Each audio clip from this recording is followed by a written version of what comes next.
Markers for genome mapping. So any identifiable region, it can act as a marker.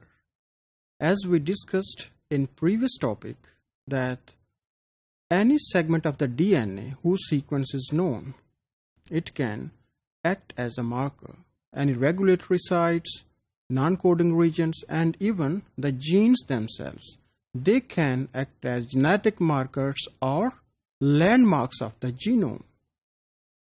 So here we are going to discuss that what are the different genetic markers that can help in the genome mapping. So these genetic markers in coming topics we will discuss again and again. So these markers may be of different types.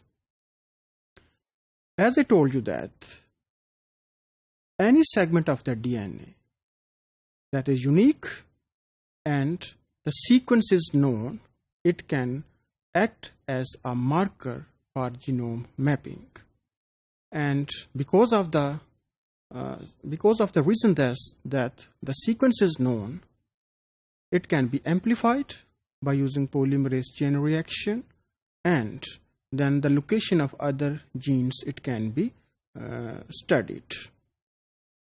Suppose we have a segment of the DNA whose sequence is known, and this segment, it is called as STS, that is sequence tagged sites.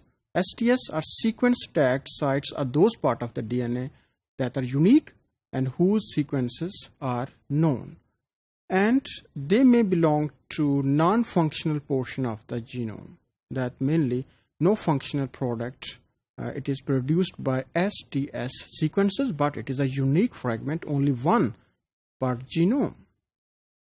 But on the other hand, some region of the DNA sequences, if they are coding certain proteins, that if the STS sequences, they are taken from the functional gene, they are called as the ETS, that is expressed tagged sequences, or ETS. So here they can be constructed from the cDNA libraries or complementary DNA libraries. They can act as ETS sites to locate new genes. So this is one of the set of DNA sequences that can act as a genetic marker. In addition to that, some repetitive portions of the DNA that are called as the microsatellite DNA, that can also act as genetic marker. If you remember, microsatellite are those parts of the DNA that are highly repetitive. Repetitive means that certain bases, they repeat many times.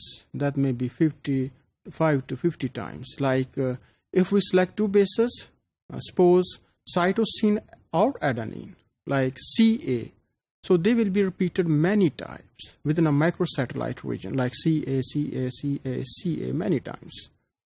And these are the unique regions, and they may vary from one individual to an other individual in their length. So the length of microsatellite DNA, it may be variable.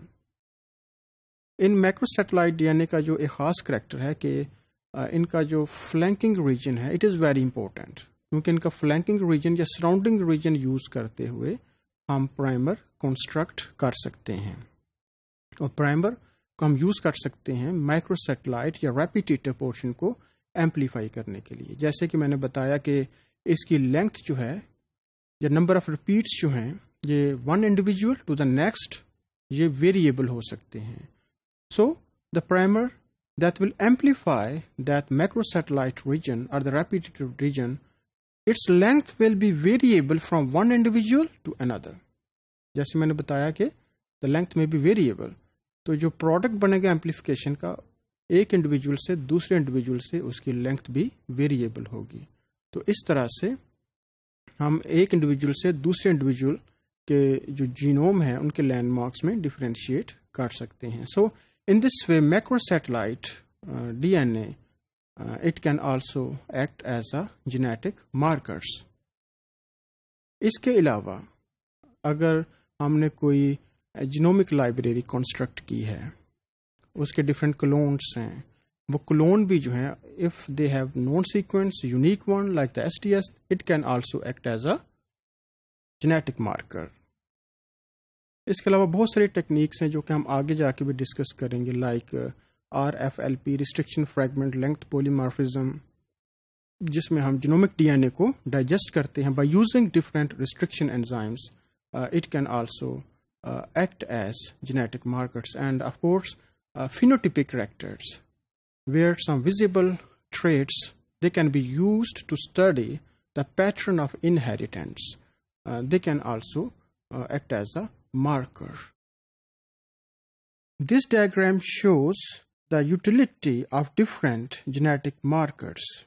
For example, here the STS sequence, which is called as sequence tagged sites.